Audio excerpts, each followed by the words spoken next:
Hi, this is Miraphora Mina. And this is Eduardo Lima. And welcome to House of MinaLima.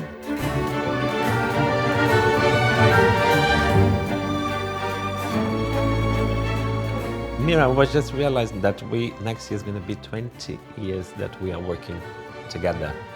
And all because of? All because of this boy wizard that's been with us for all this time, since 2000, when I first started working on the first Harry Potter film as the lead graphic designer. And then Eduardo joined me on the second film. I apparate on the second film from yes, Brazil. Very useful. I'm not quite sure how far you can apparate, actually. But anyway, it was a long time ago. We can't quite remember how you got there. Brazilian magic is quite powerful.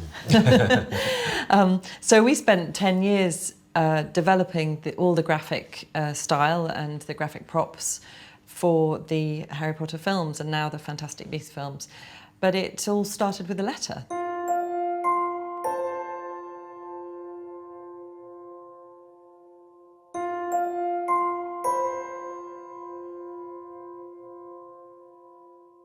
That was really the first prop that I had the pleasure of designing. And of course, it was the first piece of magic that Harry Potter entertained and was inviting him into this other world that he knew nothing about. So I feel like a little bit of a parallel there between his experience and mine. After working on all the films, we had maybe 1 year gap. No, gap year with... A gap year.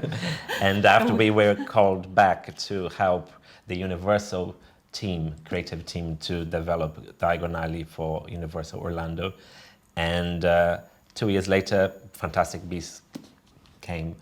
And last year we were invited by Scholastic to reimagine what this world might be like on the page, which kind of came full circle for us, because having had to think about everything for the screen and then everything for the entertainments in the parks, to then bring it all the way back to the original work on the page was not only a privilege but also quite a challenge to rethink and sometimes unthink some of the things that we had taken for granted in the filmmaking, because of course the book has its own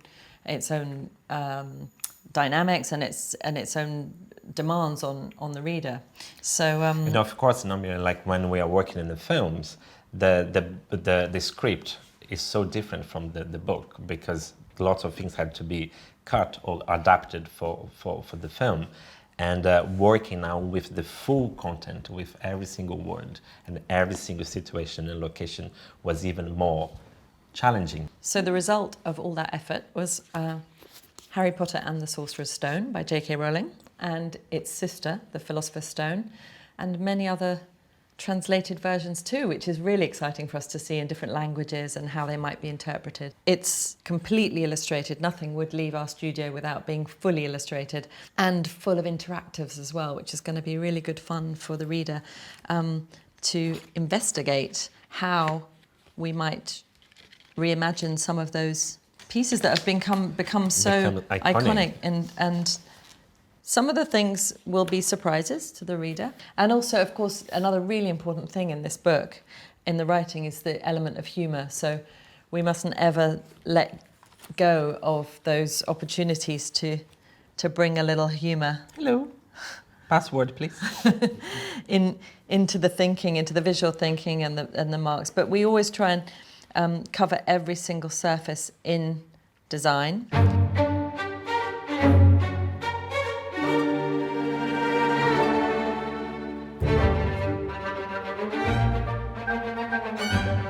So the way we started working on a book like this is the same way we work in the film. I mean, we read the script first, and after we read the script again, and where we go and mark and do all the lists of all the objects, graphic objects and dressing that needs to be done.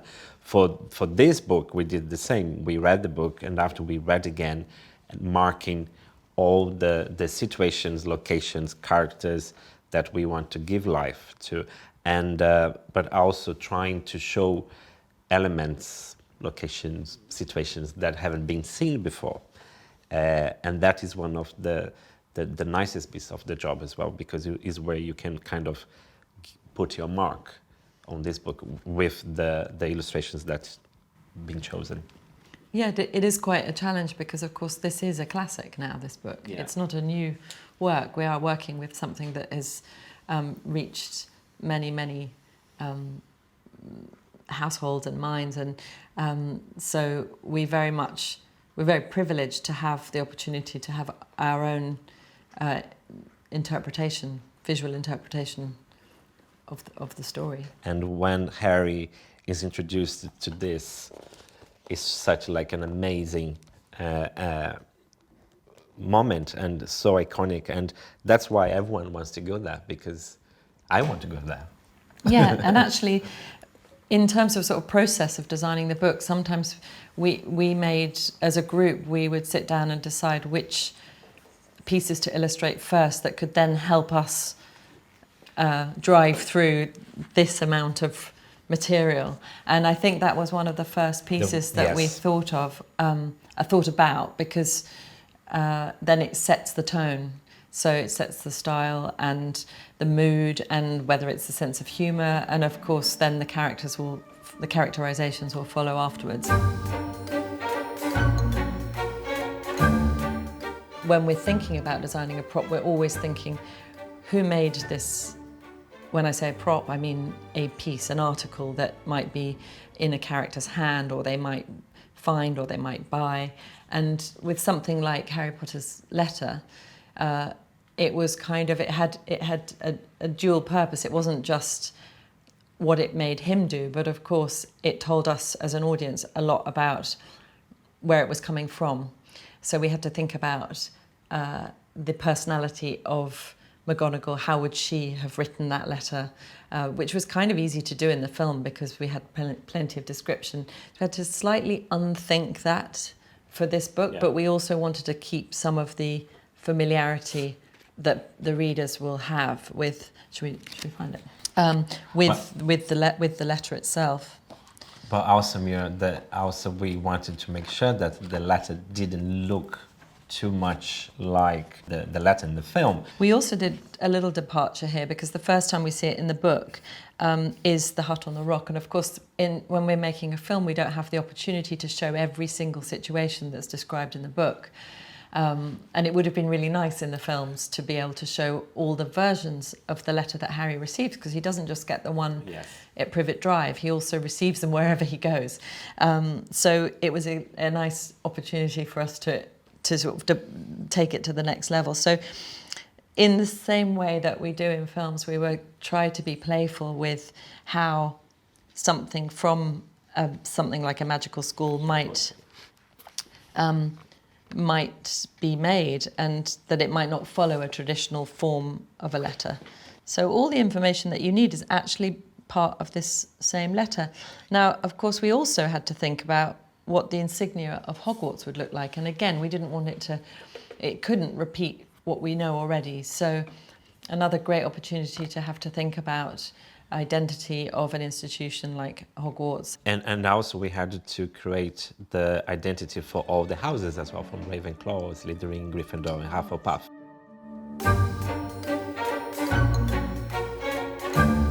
Thinking about Hogwarts, whilst we've got the legacy of the fantastic work that Stuart Craig did on the movies, our work here is slightly different because this is a much more graphic representation.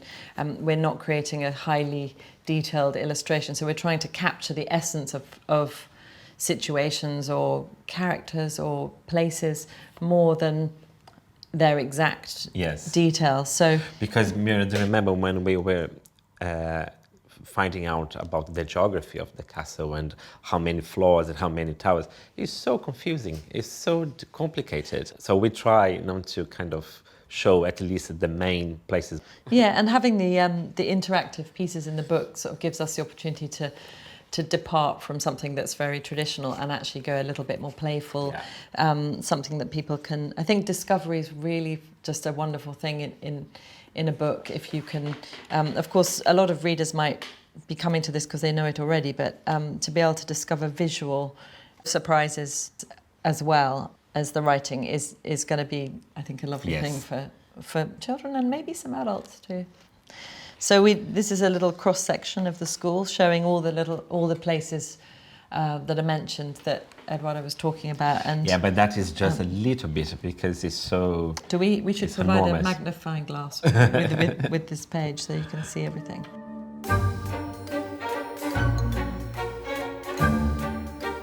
So having the opportunity to design this new illustrated version of Harry Potter and the Sorcerer's Stone meant that we had to rethink some of the objects and characters. And characters, yeah. But characters, we never done anything with characters. That's true, before, yes. If we were doing graphic design for filmmaking, we didn't really have to have any visual thinking about characters or costume, even places. or how do we yes. dress them, and yeah. So I think that's probably been the biggest challenge actually, is the characterization, and that was really great, having that conversation backwards and forwards between the publishers and ourselves, and about how best to represent these characters that have become so embedded in people's minds. But even some of the more trivial things like like Dumbledore's watch, we always want to bring in some of the pieces. Oh, sneaky peek.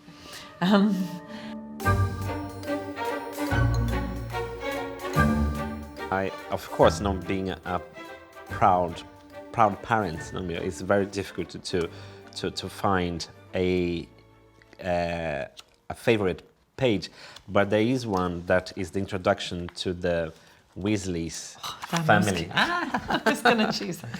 That is so sweet, but because of the Weasleys. The Weasleys are, I don't know, they are the best family ever on a Wizarding World, and even for Harry to be welcomed in this crazy bunch of wizards.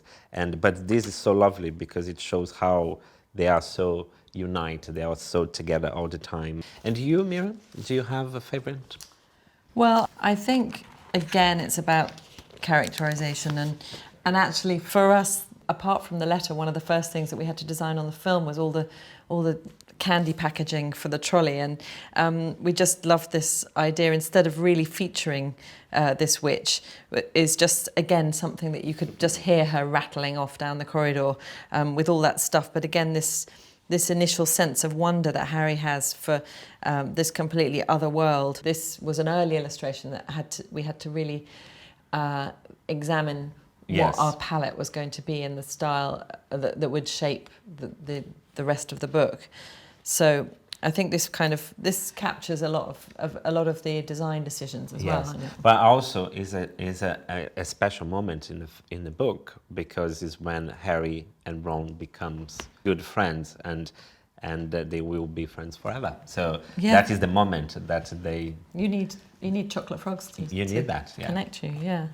As we live in London, one of our favorite places that we go to visit all the time is Diagon Alley. It's just down the road. But to illustrate Diagon Alley was a different thing. But I think this is my favorite insert in this book. So to go inside Diagon Alley, what we have to do? 3 up, 2 across. Welcome to Diagon Alley, Mira.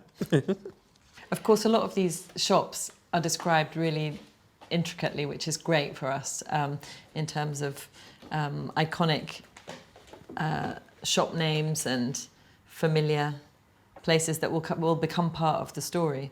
But actually thinking about how they look is really up to the illustrator, because not every single bit of description of colour and detail is in the writing. So I think that's something that we found in the films as well, which was really great as a designer, was not having to be held to a particular description of how something should look, but more how it makes people feel or what the characters do in a situation. So, but we have we have Flourish and Blotts are here, Madame Malkin's, Gringotts Bank, Quality Quidditch Supplies. And there's an Easter egg here. There is an Easter egg in there, but you'll have to go shopping in Diagon Alley to find it. Yes. Of course, now we designed all the shop fronts, but we also had to go inside the shops in Diagon Alley. So this seemed like a good way to capture them all, was to do a kind of doll's house section through a whole load of shops. And it's partly so that we can see as a reader all those details and really travel inside them all. But it's also to have that impact that we think Harry should have when he arrives, which is just to be completely overwhelmed by the extraordinary array of magical products and things that he's going to need for this new life. So it's really a newness and about sort of like this revelation of something completely. Poor boy, no, he got so overwhelmed. You know, he had a letter to go to a wizarding school and go to a wizarding. And then all that malarkey with the wand. Yeah. And Ollivanders. But yeah, it's... So here you can see, you know, he's so excited going through, by his robes, by the wand, by the books, and... I think Eduardo and I both really wanted this because as children that's what I would have wanted to see on the page, is to be a child and to just travel through every single detail. We both discovered when we first started working together that that details were really the things that made us tick, and that we were from quite a young age making little shops, making details for shops and as play. So I think this is a real sort of opportunity to display that kind of fantasy and to travel into that world. And sometimes, you know, we say that you can hear this illustration, you know, that there is so much going on. That's actually something that we've been talking about a lot. Is there are some illustrations that you just open them and you can either smell them or hear them, and those are the moments where you think, oh, I think we got that one right, because right. You need, if there's like a crowd scene or something, you just need to be able to hear it.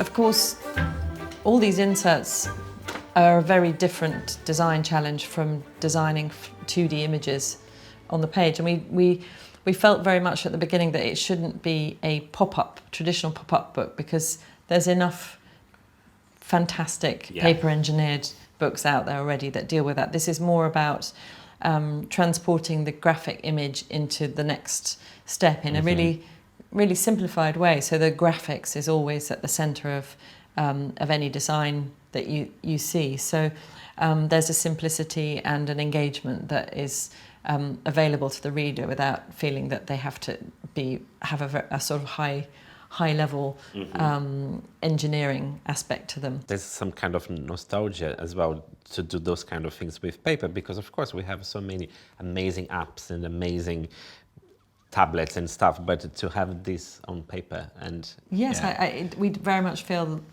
that this kind of book has a special place for readers in terms of a legacy and how they can keep this and treasure it and engage with it beyond it being just the written word. And I do think there's a special place in publishing for this kind of book.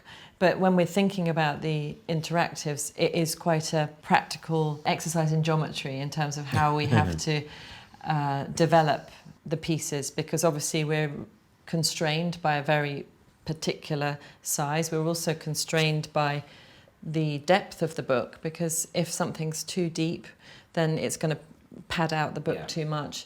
We're constrained by perhaps the limitations of how complicated it can be in terms of cutting.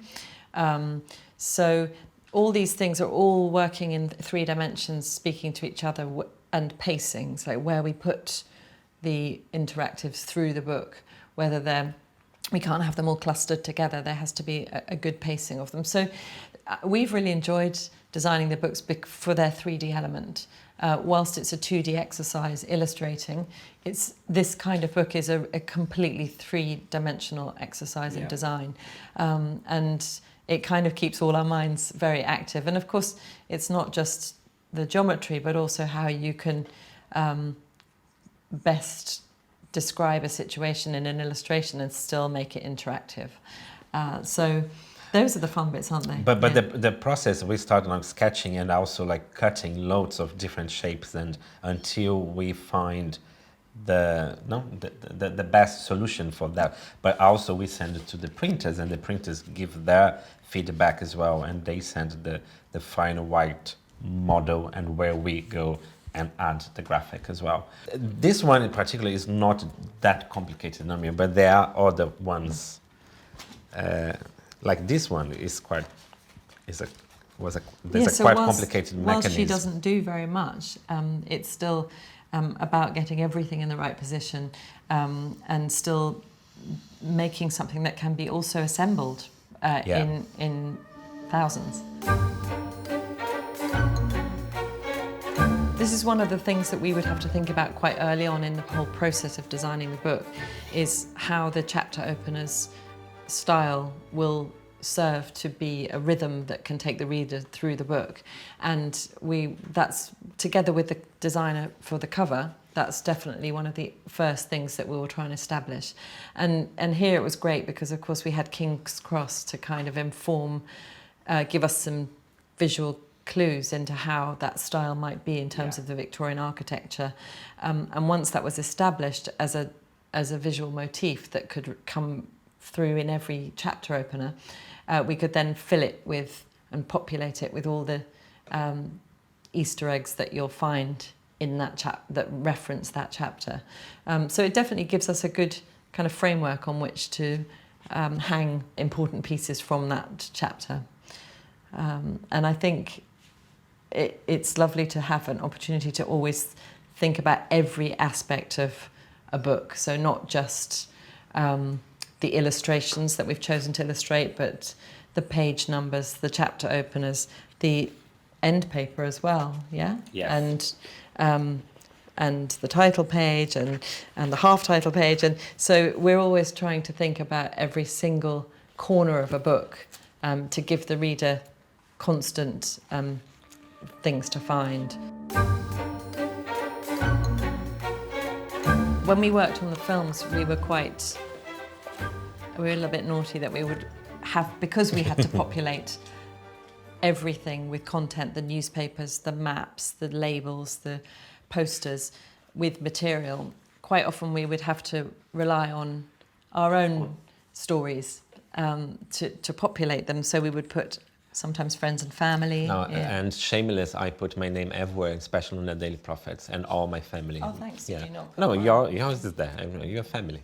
But the final one that I always love to put is my mom. She's the security editor of the Daily Prophet, and she also wrote like several books for the women. She also came back in Fantastic Beasts, or went back in Fantastic Beasts. Yes, she was on a play on Broadway. She's busy. She's really busy. We are actually wearing the MinaLima t-shirts in this, but because we're in silhouette, you can't quite see. But I'm just sharing that with you for today. So we're on the same train carriage with Harry and Hagrid.